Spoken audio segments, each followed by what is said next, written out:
পরে রাস্তায় হাজার হাজার লোকের সামনে এইভাবে নাচতে তোমার লজ্জা করে না?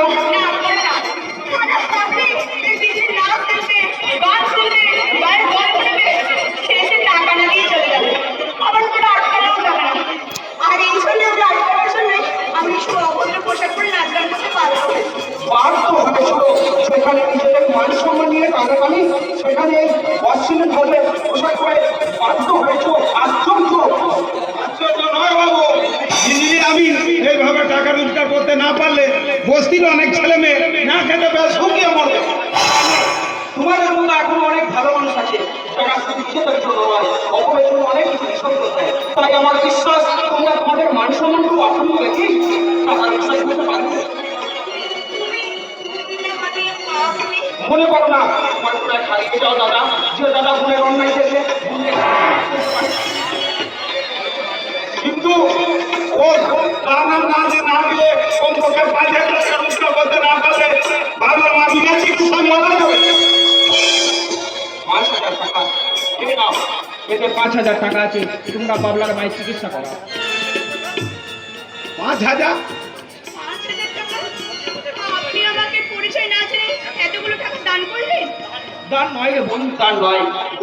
আমি আমার বিপদের দিনে দাদা হয়ে সহযোগিতার হাতটা বাড়িয়ে দিলাম। তাও বললাম সংকোচের কোনো কারণ নেই। দাদা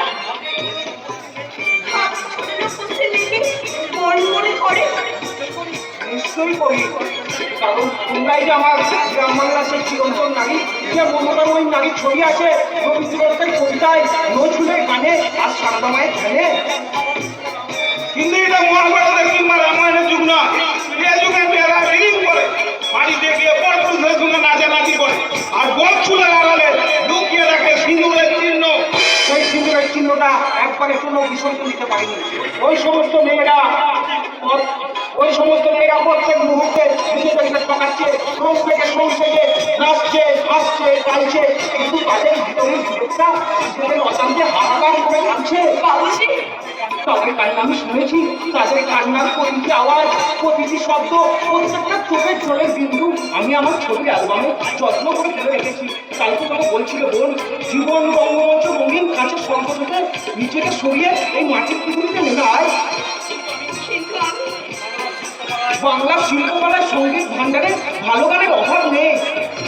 সঙ্গীতের সেই মহাসমুদ্র ছেড়ে নিজেকে কেন এই গোল করে ডুবিয়ে রাখতে চাস? অভাবের জ্বালায় তোকে আমাদের জন্য নয়, এই বস্তির অসহায় মানুষগুলোর জন্য, এই বস্তির মুখে দুটো খাবার তাদের সাহায্য করার জন্য এই পৃথিবী আজ অপবিত্র হয়ে গেছে। কিন্তু আমার চোখে কি পবিত্র? আমি তো কর্মকে ছোট করছি না, আমি শুধু গানের ধরনটা পাল্টাতে বলছি। সেই গানের মূল্য আজকালকার মানুষ জানে। সেখানেই তো আমার পরিবার, আর এই পরিবার থেকে আমরা যদি নিজেদেরকে সরিয়ে রাখি তাহলে রবীন্দ্রনাথ, মাইকেল, সর্বোপরি স্বামী বিবেকানন্দের এই স্বপ্নের করা বাংলার দিকে নেমে আসবে পাশ্চাত্য দেশের ফ্যাশন সিনেমার মধ্যে। আমি ভিন্ন, আমি অসহায়, এই বছর দুর্গন্ধে চাই, আমি বড় অসহায়, আমি যে বড় একা, আর একা চলা সম্ভব নয়। ছোট্ট ছোট করে চলতে চলতে হেঁটে পৌঁছে যাব, তাদের পথ আমি দেখতে পাবো। ছোট্ট ছোট করে চলতে চলতে পৌঁছে যাব, তাদের পথ